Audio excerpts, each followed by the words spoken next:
Want to fix WhatsApp issues on iPhone? In this video, I will guide you step by step on how to fix if WhatsApp is not working on your iPhone. Now, the first thing you want to do is quit the WhatsApp and relaunch the app.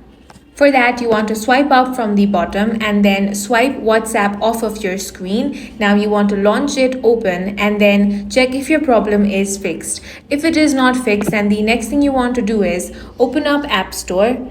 Then you want to tap on the search bar. Here search WhatsApp. If you find the update option, tap on that and update the application to the latest version. For the next step, you want to open up settings. Then scroll down and find the option of apps, tap on that. Now tap on WhatsApp. Here you want to make sure all the necessary permissions are given. So if there is anything that is not given, you simply want to toggle on the option. Next thing you want to do is tap on the notifications option. Here make sure you have toggled on allow notifications. You also want to make sure that you are connected with a stable internet.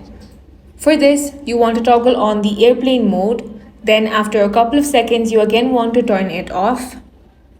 If you're connected with Wi-Fi, try switching with data. If you are using data, switch with Wi-Fi and check. If you're still facing this issue, then open up your settings again. Now you want to tap on General, then tap on iPhone storage. Now find WhatsApp from here. Then you want to tap on the offload app option, tap on offload app again. After some time, you again want to reinstall the application and check. And that's all for this video. If you found it useful, make sure to hit the like button and subscribe for more videos like this.